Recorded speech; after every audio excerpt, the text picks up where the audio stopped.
you were a young kid in a big family. You had a pretty hot temper. With some discipline, you were able to minimize it. So much so that you were able to have a career in the NFL.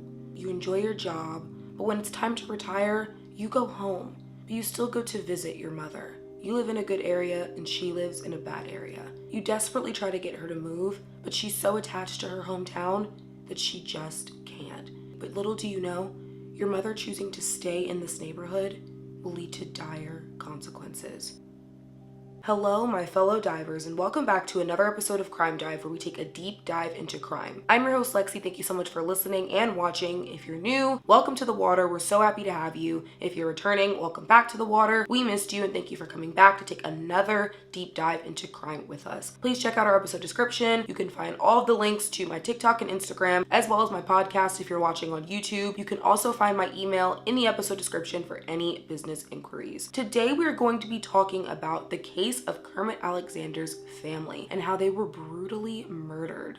Going over the research for this case, I cried a few times because this is one of the saddest cases I've ever covered. So if I get emotional in this video, I just want to apologize in advance because it's pretty heartbreaking. But with that, let's get right into the case. First, we're going to begin with Kermit Alexander. Kermit Joseph Alexander Jr. was born on January 4th, 1941 in New Iberia, Louisiana. His parents' names were Kermit Sr. and Ebora Alexander. Kermit was the oldest of 11 siblings, so it was a very big family full of a lot of love. They were pretty close, and I can only imagine how fun that probably was to have all of those siblings. I'm sure it had its moments, but for the most part, it was probably pretty fun. Growing up, Kermit absolutely loved baseball, but he started to turn his attention more to football. And this had a lot to do with the fact that Kermit had a little bit of an anger issue. When he saw people playing football, he saw that they got to tackle each other and hit each other. And he's like, this is the perfect way for me to get out my aggression. So he started playing football. Kermit would often get in trouble for his hot temper at a pretty young age, and he would act out at the games, oftentimes getting into it with his teammates, other players, and even his coaches. And his mother, Ebora, did not play that. Eventually, she started to discipline him a lot to the point where his temper smoothed out the older he got. And eventually, he was able to smooth his temper out so much so that he was recruited to play at UCLA. Upon attending UCLA, he was drafted to play for the San Francisco 49ers in 1963. He played with them until 1969, until he joined the Los Angeles Rams in 1970. And then he played with the Eagles in 1973 for his final season.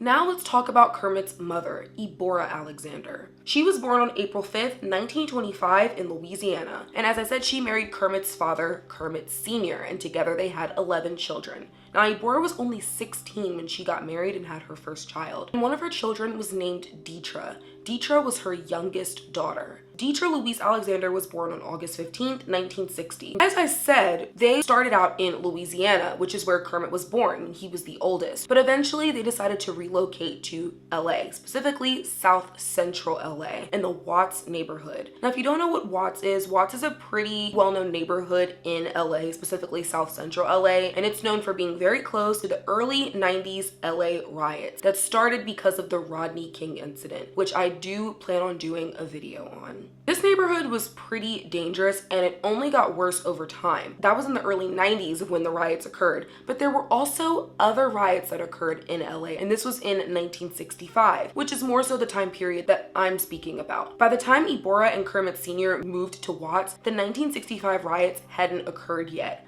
but the tension in the neighborhood was building, which resulted in the 1965 riots. And that's around the time that they moved there. Safety was a pretty big concern for the Alexander family because of the area they lived in, but unfortunately, they really couldn't afford to live anywhere else. I mean, when you have 11 mouths to feed, it can be very hard, and for them, money was tight. But Ebora and Kermit did what they could to make sure their children had a structured upbringing. Ebora did not play when it came to the structure and the behavior of her children because of the area that they lived in, so she had to be much tougher on them. They went to parochial school, the girls weren't allowed to date until they were 18, and their weekends consisted of family time. Friday night, they would go watch Kermit play football, and on Saturday night, they would go to church. So there was not a whole lot of time to get involved into anything that may have been mischievous. Ebora also worked at St. Vincent's Hospital so she could help support her family. But she didn't just support her children. She would support other people's children too, because that's just the kind of person she was. Ibora would make sure that other children were okay and they were fed. She saw them around and she knew that their family struggled. She would take them in, give them dinner, make sure they were okay, because she absolutely loved helping other people. This was a big value that she instilled in her children, specifically Kermit, because he was the oldest. She really wanted that to be a value that Kermit emitted, and he did. He was the same way. Eventually, Ibora and Kermit Sr. ended up unfortunately divorcing. However, the children by this point were pretty much old enough and they had moved away. They were just continuing on with their lives, even having children of their own. Ibora continued to live in Watts while Kermit was playing in the NFL. But after the 1965 riots had occurred, the neighborhood had gone downhill even more, and danger and violence was more of a prevalent thing as time went on. There were constant gunshots, there was constant violence. It was getting very bad in the neighborhood. Ibora's children were constantly pushing her to move out. They wanted her to go to a different neighborhood. By this point, all of them had moved away from Watts because it was just too dangerous for them to stay, and they wanted their mother to do the same. But Ibora refused. She was very attached to Watts. She wanted to help out her community and do what she could to make it better, so she wasn't going anywhere. Kermit felt the same way. I mean, he wanted to help his community out too, even though he didn't live there. Once he got drafted to play with the LA Rams in the early 70s, he was finally back in LA. Now, as I said, he didn't live in South Central because it was just way too dangerous, but he was close enough to be able to visit his mother and even visit the neighborhood and just help out and see what he could do to better the community that he grew up in. So Kermit decided to found a Pop Warner Football League in order to keep youths off the streets and just give them another outlet to channel their energy in, besides going into gangs and committing crimes because they just didn't have anything else to do. And a lot of kids signed up. He would show up to their games in order to be consistent for them, and he would even take them to some of his NFL games. So that way he could show them what it would be like if they continued to play football and stayed out of the streets and on the straight and narrow. Kermit would go to the games and look at the children and make sure they were behaving. He would check out their skill. He really did what he could to be there for them. While he was at one of the games, he saw a kid on another team and he said, wow, this kid is amazing, but he has a horrible temper, just like he did. Kermit really saw himself in this little boy because he had the skill, he had the talent, but he had a temper. He was going off on his coaches, he was getting into it with other players, even getting into it with his own teammates. And Kermit was like, God, this kid seems so familiar because this is exactly how I was. And this kid's name was Tyquan Cox. Tyquan Andre Cox was born on December 1st, 1965 in Los Angeles, California.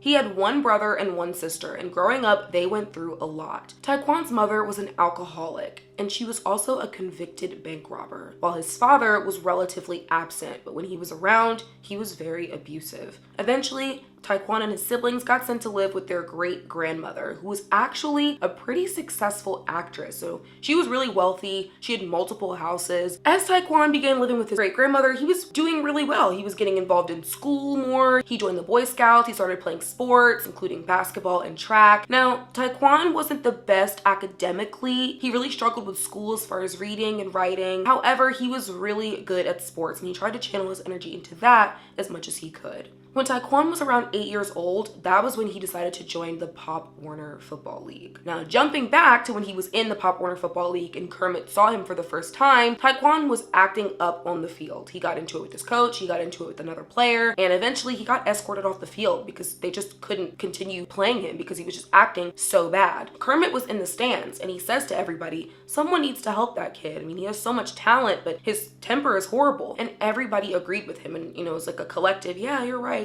but nobody actually did anything. Everyone just stayed in the stands, watched Tyquan be bad, and went on about their day, including Kermit. Kermit didn't do anything, and this was a decision that he would later come to regret.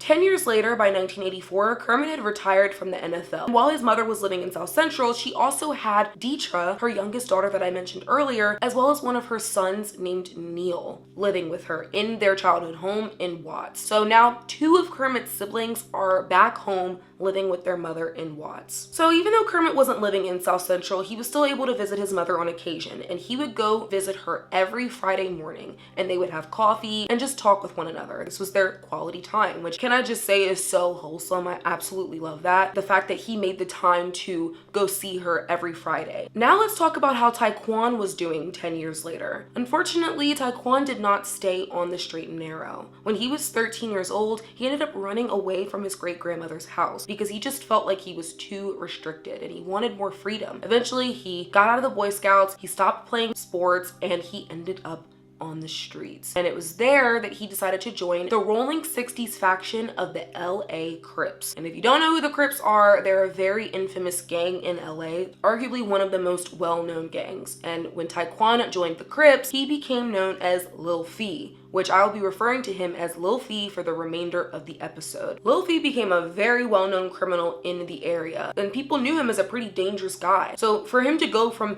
this little 8-year-old in Pop Warner to being one of the most well-known criminals in the neighborhood just goes to show how far he had fallen. In 1984, by the time Lil Fee was 18, he had just been released from juvie after serving 2.5 years for crashing a car that he had stolen. Unfortunately, this is what happened to Lil Fee because nobody intervened when he was young, as they did with Kermit. I mean, Kermit turned out really well because somebody intervened with his temper very young, but Lil Fee did not get this, unfortunately. Now, I have a video very similar to Lil Fee's story on Yummy Sandifer, who was another very, very young gang member. You can go ahead and watch that. People really, really liked it, so I suggest that you watch that video after you watch this one. As I said, Lil Fee was known around town as being a very well-known criminal, and he did whatever he could to defend his gang. He was very down for his gang members, and he did not care what it was. He was going to defend them no matter what. And oftentimes people would call on him and recruit him to commit crimes for them. And one of these people was a bar owner in South Central. And in August of 1984, this bar owner desperately needed to make a lawsuit go away that had been filed against him and his bar after a girl was left paralyzed after a fight that occurred there. This girl's family decided to file a $2 million lawsuit against the bar, and the bar owner knew that this would ruin him financially, so he wanted to make it go away.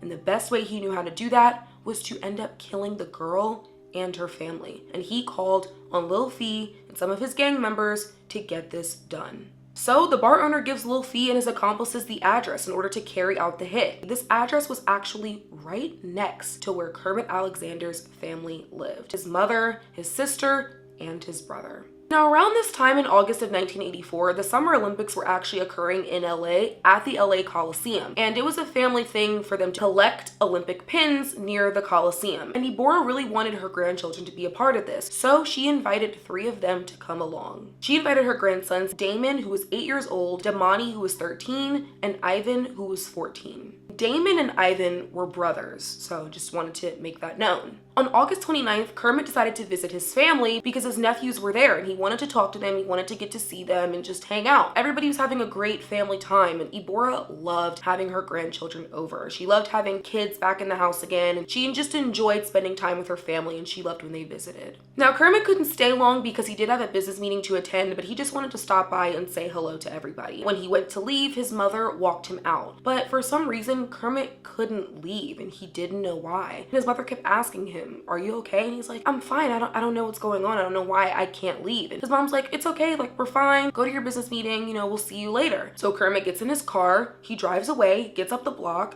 but then he turns around and comes back. And his mom's like, "What are you doing?" And he's like, "I don't know. I just can't leave." And she's like, "Go ahead, son. Everything's fine." So Kermit goes up the road, gets about 10 blocks away before he turns back around and comes back to his mother's house. And Kermit said that there was just something inside him where he just could not leave. But finally, his mother reassures him one more time that everything's fine. So Kermit drives away, and his mother is in the rearview mirror standing on the porch. And that's the last time he sees her alive.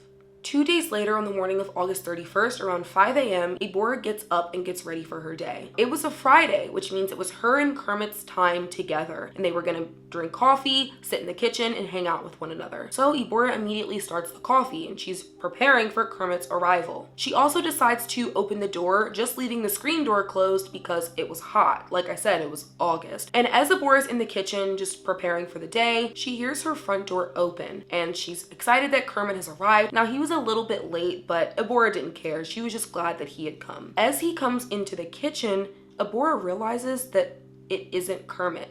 It was an intruder holding a rifle. And immediately, this intruder shot Abora 3 times in the head, and she fell on the ground.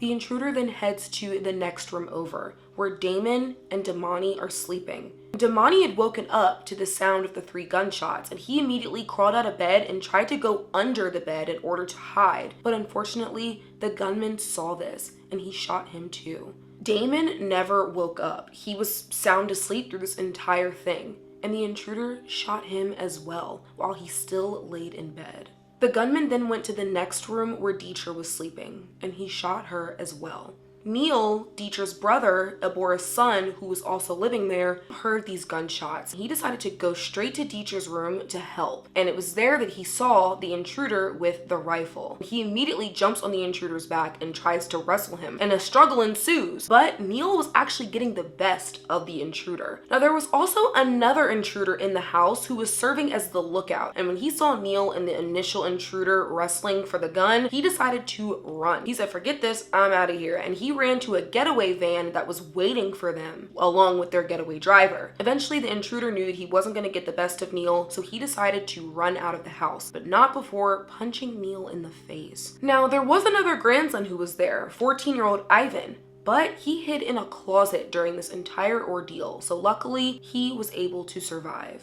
After the intruders left, Neil immediately ran out of the house to go find a phone to call Kermit and tell him what had happened. And then he decides to call 911. When Kermit arrives at his mother's house, he sees that it's already sectioned off, and other family members were starting to come too. And it was at that point that they were all taken to the police station so they could be questioned and they could find out more information. And it was there that Kermit was faced with the horrible task of identifying the bodies of his mother Abora, who was 58, his sister Dietra, who was 24, and his 2 nephews, Damon, who was 8, and Damani, who was 13.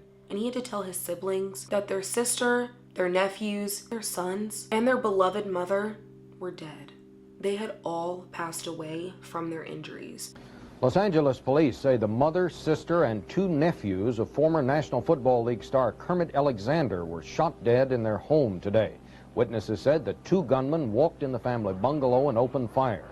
They didn't say anything, said a 13-year-old boy who escaped by hiding in a closet. He said they just came in shooting. Alexander was a star halfback at UCLA, then played for San Francisco, Los Angeles, and Philadelphia in an 11-year professional career.